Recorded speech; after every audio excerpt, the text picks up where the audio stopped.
আসসালামু আলাইকুম প্রিয় দর্শক। অবৈধভাবে ক্ষমতা দখলকারী তাদের আবার অবমাননা, তার মান সম্মান জ্ঞান আছে, আত্মসম্মান বোধ আছে? কিছুই নাই। চরম ব্যাহের মতো ক্ষমতায় বসে আছে। আজকে যারা অর্বাচীনের দল বলে আওয়ামী লীগ রাখবেন, আওয়ামী লীগ শেষ করবে, তা আওয়ামী লীগ শেষ করলে বাংলাদেশের অস্তিত্ব থাকে না। বারবার তো আমাকে হত্যার চেষ্টা করা হয়েছে, আল্লাহ যে যাই হোক আমাকে বারবার বাঁচিয়ে দিয়েছে। কিন্তু বাংলাদেশের মানুষের অধিকার প্রতিষ্ঠার জন্য সংগ্রাম করেছে এবং সেই অধিকার প্রতিষ্ঠা করেছি। আর এই বাংলাদেশকে, যেখানে একটা নির্বাচিত সরকার আমি পূর্ণ করতে পেরেছিলাম এবং শান্তিপূর্ণ ক্ষমতা হস্তান্তর, বাংলাদেশের ইতিহাসে ওই একবারই শান্তিপূর্ণভাবে ক্ষমতা হস্তান্তর হয়। আমরা মানুষ হত্যা করে ক্ষমতা আসে নাই। আওয়ামী লীগ যতবার ক্ষমতা এসেছে জনগণের ভোটে এসেছে। আজকে দেখলাম আমার বিরুদ্ধে কি শাস্তি দিয়েছে, 6 মাসের জেল। কেন? আমি আদালত অবমাননা করেছি। আদালতটা কোথায়? আমাদের সেটাই প্রশ্ন। যে যুদ্ধ অপরাধীদের বিচারের জন্য 1973 সালে পার্লামেন্টে ওই আইসিটি আইন পাশ হয়, যুদ্ধ অপরাধীদের বিচারও শুরু হয়। জিয়াউর রহমান এসে এই বিচার বন্ধ করে দিয়ে কারাগার থেকে সবাইকে মুক্ত করে। গোলাম আজম পাকিস্তানি পাসপোর্ট ছিল, কোনোদিন বাংলাদেশের পাসপোর্ট নেয়নি। ওই পাসপোর্ট নিয়ে পাকিস্তানে চলে গিয়েছিল, ওই পাসপোর্ট নিয়েই ফেরত এসেছিল। আর মতিউর রহমান নিজামী থেকে শুরু করে যে কয়জন সাজাপ্রাপ্ত, এরা তখন যুবক ছিল। নারী নির্যাতন থেকে শুরু করে মেয়েদের ধরে ধরে পাকিস্তানের ক্যাম্পে দেওয়া, আমাদের সমস্ত বুদ্ধিজীবীদের হত্যা করা, সব কিছুর সাথে এরা জড়িত ছিল। সব কিছুর সাথে জড়িত ছিল। না পরে না বয়স টয়স বেড়েছে, সুন্দর দাড়িটারি হয়েছে এবং নুরানি চেহারা হয়েছে, কিন্তু এই চেহারা তখন ছিল না। এখনকার ছেলে পেলে তারা জানবে? তাদের তো জন্ম হয়নি, জানবে কোত্থেকে? তখন এরা তো রীতিমতো জঙ্গি। পাকিস্তানি হানাদার বাহিনীর সাথে হাত মিলিয়ে যে গ্রামের পর গ্রাম তাদেরকে পথ দেখে নিয়ে গেছে, আগুন দিয়ে জ্বালিয়ে পুড়িয়ে ছারখার করেছে। 3 কোটি ঘর বাড়ি জ্বালিয়ে পুড়িয়ে ছারখার করেছিল। এমনও এমনও গ্রাম আছে যেখানে শুধু বিধবাই ছিল, কোনো পুরুষ ছিল না। যে সমস্ত নারীদেরকে ক্যাম্পে রেখে দিনের পর দিন পাশবিক অত্যাচার করে, অনেকে সুইসাইড করেছিল বলে তাদের কাপড়টা পর্যন্ত পরতে দিত না। তাদেরকে যখন উদ্ধার করা হয়, কি দুর্বিষহ অবস্থা তাদের। কেউ প্রেগনেন্ট, কেউ ক্ষতবিক্ষত শরীর, অর্ধ উলঙ্গ। ভারতের এক শিখ সৈন্য এদেরকে উদ্ধার করেছে। সব উদ্ধার করার সময় গিয়েছিল আমাদের মিত্রবাহিনী হিসেবে। তাদের মাথায় যে পাগড়িটা থাকে, ওই পাগড়িটা খুলে দিয়ে সেই আর ওই আইসিটিতে আমাদের বিচার করে যে আমি নাকি কি কোর্ট অবমাননা করেছে। কি অবমাননা করেছে আমার বিরুদ্ধে? ওই সময় যে সময় আমি কথাটা বলেছি সে তখন আমার বিরুদ্ধে 227টা মামলা, সব নাকি মার্ডার কেস। তো যে ভালোই তো, আমি কোনো মার্ডার করি নাই, মার্ডার তো ওরা করেছে। আজকে তো তার প্রমাণ হলো যে আমাদের ইউনূস সাহেবের এক উপদেষ্টার কাছে ম্যাগাজিন পাওয়া গেল। অস্ত্র না থাকলে ম্যাগাজিন থাকে কিভাবে? এই তো তাদের নীতি আদর্শ। আর এই আদর্শ নিয়ে এই যে ছেলে মেয়েদেরকে বিভ্রান্ত করেছে। আজকে ছাত্রছাত্রীরা উপলব্ধি করতে পেরেছে যে হ্যাঁ, তাদেরকে কিভাবে বিভ্রান্ত করেছে এরা। যখনই এই কোটা আন্দোলন, যে কোটা তো নাই, কোটা তো 2018 সালে যখন তারা আন্দোলন করে তখনই তো আমি বাতিল করে দিয়েছিলাম। কোর্ট একটা রায় দিয়েছে, সেই রায়ে আবার পুনর্বাসন হওয়ার সাথে সাথে সরকারের পক্ষ থেকে আবেদন করে সেটা স্থগিত করা হয়েছে। তারপর আন্দোলন কিসের? আর এই যে তারা বসলো আন্দোলন করতে, 14 জুলাই পর্যন্ত তো তাদেরকে একটা টোকাও পড়েনি।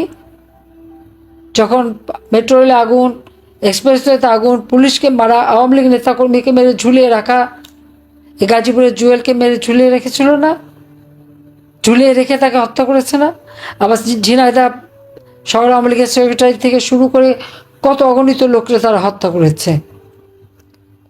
একটা একটা থানায়, ঢাকা শহরে কয়টা থানা আগুন দিয়ে পুড়িয়েছে, পুলিশকে পুড়িয়ে মেরেছে, লাঠি দিয়ে পিটে পিটে মেরেছে, র্যাবের অফিসারদের মেরেছে পিটিয়ে। এমনকি গণভবনে আমার যে পাইলট, মোটরসাইকেলে যে পাইলট যেত, তাকে পর্যন্ত হত্যা করে ফেলে রেখেছে। আর এদেরকে আবার ইনডেমনিটি দেওয়া হয়েছে। হত্যাকাণ্ড তারা করে, মামলা সব আমাদের বিরুদ্ধে, মিথ্যা মামলা, আর সব মামলা আওয়ামী লীগের বিরুদ্ধে। আর যারা এই হত্যাকাণ্ড করলো, যারা আপনাও, তাদেরকে দায় মুক্তি দেওয়া হয়েছে। দায় মুক্তি দিয়ে একটা কাজ ভালো করেছে, এরা যে অপরাধী এটা তো এভিডেন্স। অপরাধী না হলে দায় মুক্তি দেবে কেন? বিনা অপরাধী তো দায় মুক্তি দেয় না। বঙ্গবন্ধু শেখ মুজিবকে যারা হত্যা করেছিল পুরো পরিবারকে, তাদেরকে দায় মুক্তি দেওয়া হয়েছিল। আর এই 2024 সালে 15ই জুলাই থেকে যত হত্যাকাণ্ড এবং যত জ্বালাপড়াও, তাদেরকে দায় মুক্তি দেওয়া হয়েছে।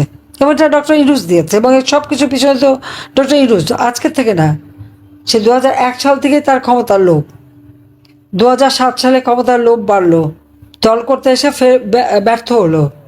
আর আমাদের বিরুদ্ধে মামলা, আমার বিরুদ্ধে 227টা মামলা যখন দিয়েছে, আমি বলছি আমি তো খুন করি নাই, তো এখন 227 জনের তালিকা করে রাখো, আমার খুন করার একটা লাইসেন্স পেলাম।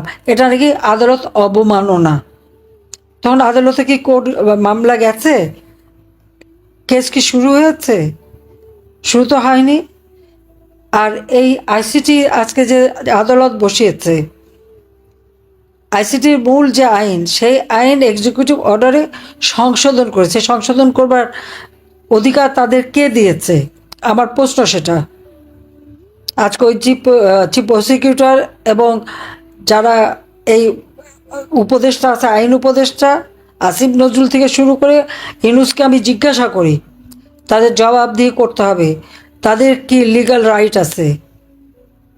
জনগণের ভোটে নির্বাচিত হয়ে ক্ষমতা এসেছে? সংবিধান মোতাবেক ক্ষমতা এসেছে? না, ক্ষমতা এসেছে জঙ্গিদের দ্বারা। জঙ্গিদেরকে মুক্তি দিয়ে জঙ্গিদের দ্বারা ক্ষমতা দখল করেছে। অবৈধভাবে ক্ষমতা দখলকারীর আবার অধিকার কি থাকে বিচার করার? আর এই আইসিটিতে বিচার, সিআরপিসিতেও মামলা দিয়ে রাখছে, আবার আইসিটিতেও বিচার। একই অপরাধের দুই জায়গাতে বিচার হয় না?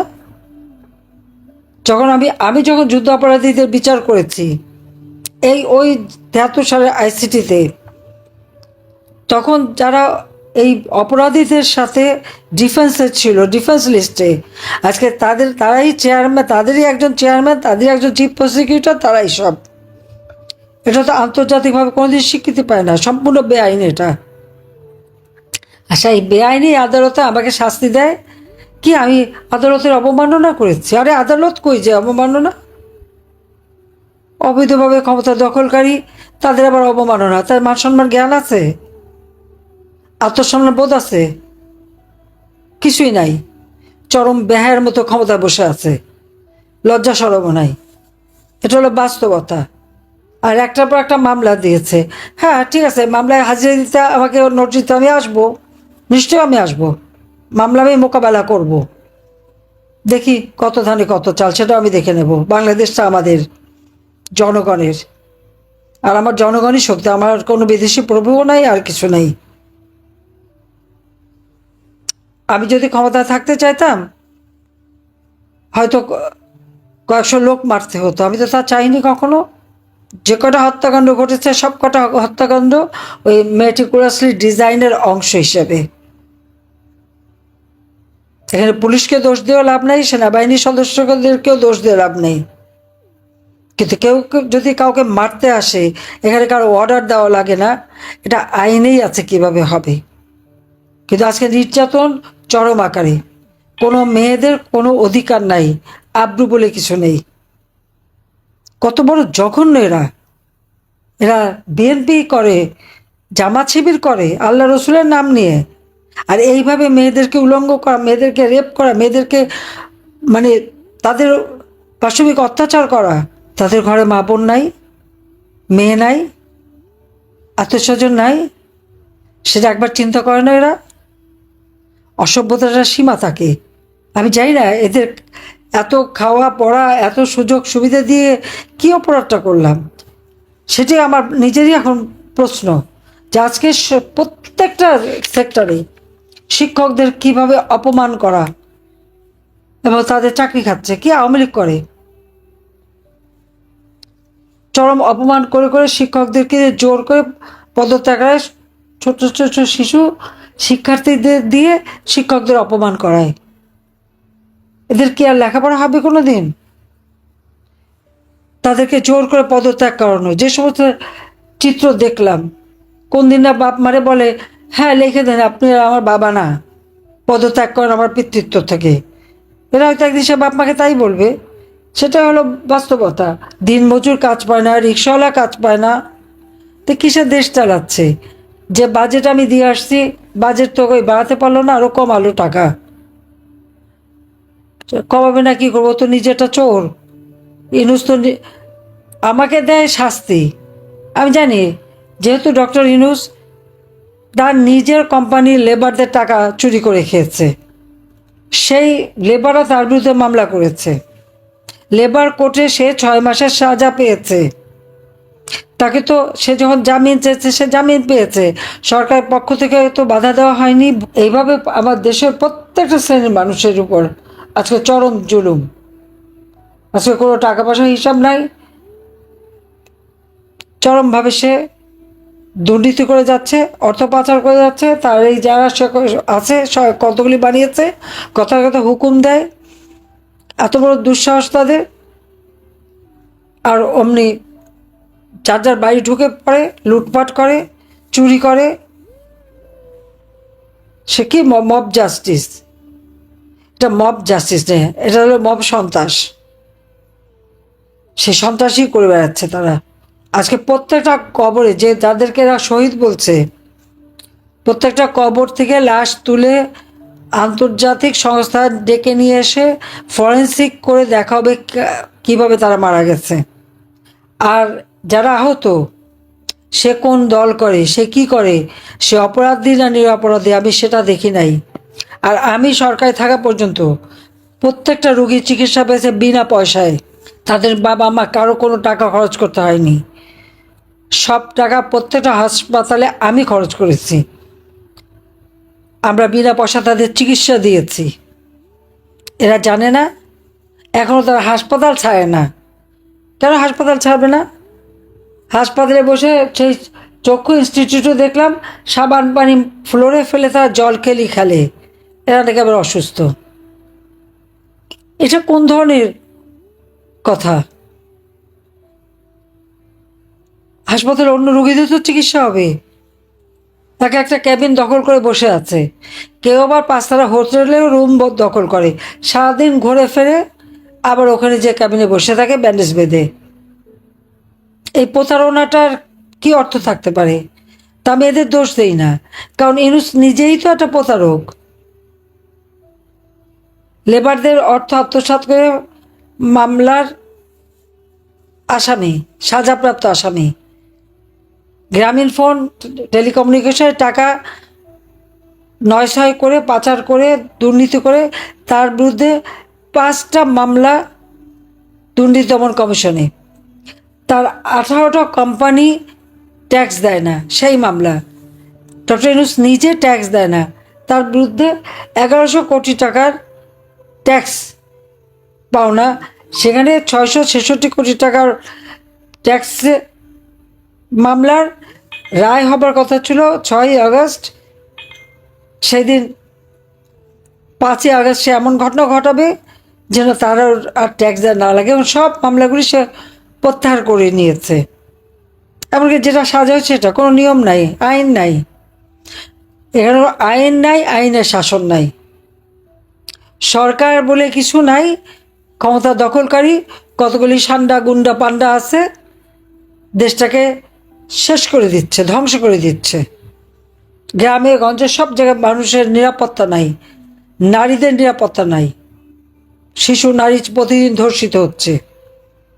ছেলেকে পায় না, বাবাকে মারে, মাকে মারে, মাকে মেরে হত্যা করে, মাকে পিটে করে। ওদের মা নাই? দুদিন পর যদি ওদের মাদের পিটাতে শুরু করে তখন কোথায় যাবে? কিভাবে ঠেকাবে?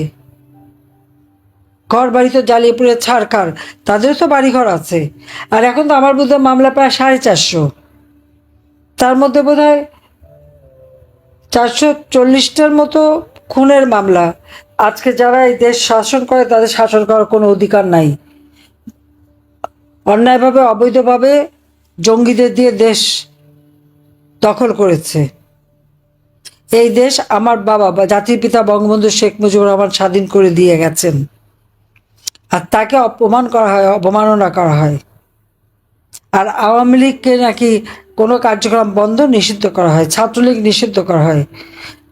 এই ডক্টর ইউনূস একটা অবৈধ ক্ষমতা দখলকারী, তার প্রত্যেকটা হুকুম, প্রত্যেকটা অর্ডার অবৈধ। তাদের দেশ চালাবার কোনো বৈধতা নাই। অস্ত্র হাতে নিয়ে জঙ্গিদের ছেড়ে দিয়ে আওয়ামী লীগ নেতা কর্মীকে গ্রেপ্তার করে বন্দি করে রেখে মিথ্যা মামলা দিয়ে তাদের হয়রানি করা হচ্ছে।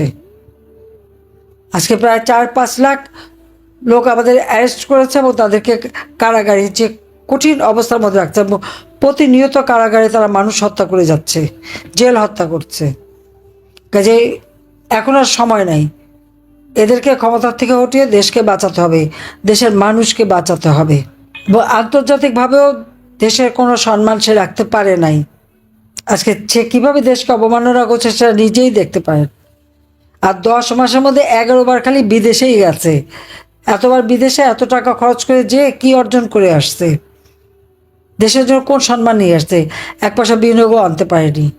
অর্থনীতি ধ্বংস, রাজনীতির ধ্বংস, সাংস্কৃতিক অবস্থান ধ্বংস, সামাজিক নিরাপত্তা ধ্বংস, সমস্ত দেশটাকে ধ্বংসস্তূপে পরিণত করেছে। কাজে ধ্বংসের হাত থেকে দেশকে রক্ষা করার জন্য যার যা কিছু আছে, যে যেভাবে পারবে, সকলে এক হয়ে প্রতিবাদ করে এদের হাত থেকে দেশকে রক্ষা করতে হবে। সাধারণ মানুষের কাছে যেতে হবে, মানুষের পাশে দাঁড়াতে হবে এবং মানুষকে সাথে নিয়েই পথে নামতে হবে। কাজে সেই আহ্বানই আমি জানাচ্ছি সবাইকে। আমি আছি আপনাদের সাথে, আমি যেখানে থেকে আমি আসছি। হ্যাঁ, একটা সুবিধা হয়েছে, যেখানে আছি বলে কথা বলতে পারছি। 2007 জোর করে দেশে ফিরেছিলাম, এরপরে তো বন্দি করে রেখেছিল, আর কথা বলতে পারিনি।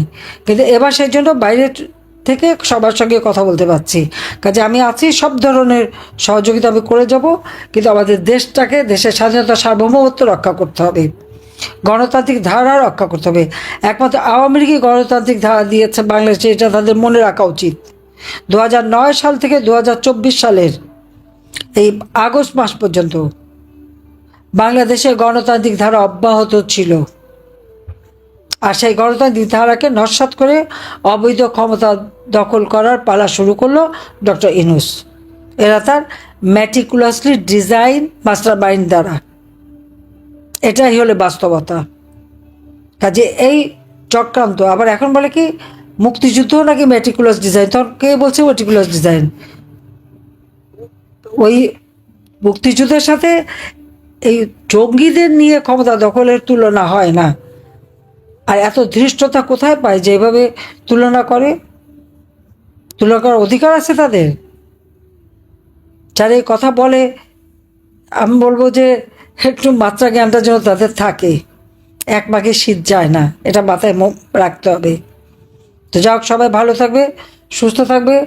আর যারা ক্ষতিগ্রস্ত, অবশ্যই বেঁচে যখন আছি, ইনশাল্লাহ আল্লাহ যদি দিন দেয়, তাদের জন্য সব রকম সহযোগিতা করব। আমাদের যদিও কিছু নাই, যেটুকু যা ছিল সব জ্বালিয়ে পুড়ে ছারখার করে দিয়েছে, তারপরেও বাংলাদেশ আছে, জনগণ আছে, বেঁচে থাকলে সব করে দিতে পারবো।